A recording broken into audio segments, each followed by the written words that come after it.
चार धाम यात्रा पड़ाव का एकमात्र सामुदायिक स्वास्थ्य केंद्र मात्र रेफर सेंटर बनकर रह गया है। सामुदायिक स्वास्थ्य केंद्र जोशीमठ में मरीज उपचार के लिए आता है, लेकिन अव्यवस्थाओं के चलते उसे दूसरी जगह रेफर कर दिया जाता है।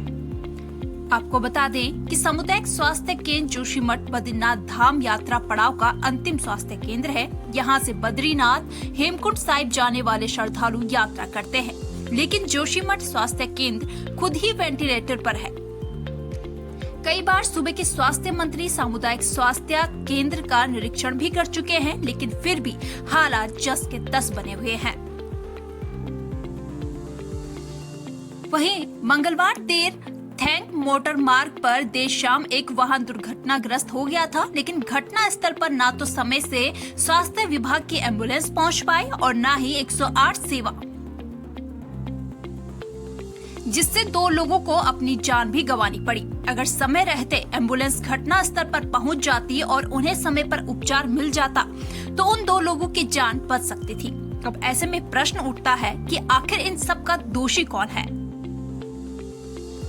का जो सामुदायिक स्वास्थ्य केंद्र है, ये निरंतर जब से हम देख रहे हैं इसे, ये हमेशा ही रेफर सेंटर रहा है। लेकिन इस समय हमें लगता था कि आपदा का ये समय चल रहा है, इतनी बड़ी आपदा जोशीमठ में आई हुई है, कभी भी किसी प्रकार की कोई घटना हो सकती है, चाहे संबंधित भू धसाव क्षेत्र की हो या इधर उधर की हो। तो हमें लग रहा था कि इस समय पर कुछ सामुदायिक स्वास्थ्य केंद्र में कुछ व्यवस्थाएं सरकार के द्वारा सुधारी गई होंगी। लेकिन कल की जिस प्रकार से घटना हुई है, थैंग में कोई गाड़ी गिरती है और वहां से उन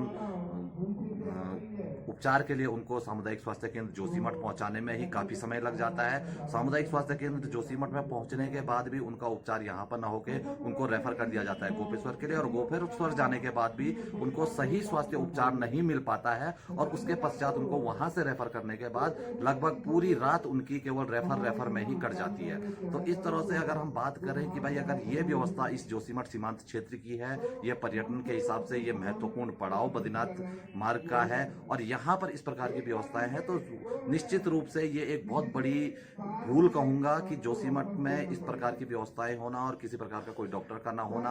ऐसे मोटर मार्ग पर इसमें लगभग 8-9 लोग घायल हुए हैं, कुछ लोग यहाँ एडमिट हैं। इसका अभी हम इनको देखने यहाँ पर आए थे, हाल चाल जानने आए थे। तो यहाँ पर जो लोग ज़्यादा सीरियस रहे उनको आगे रेफ़र कर दिया गया, कुछ गोपेश्वर कुछ श्रीनगर रेफ़र कर दिए गए हैं। 2 महिलाएं यहाँ पर हैं जो कम घायल हैं। अभी हमने वार्ड में देखा तो उसमें वो अभी वार्ड में घायल पड़े हुए हैं।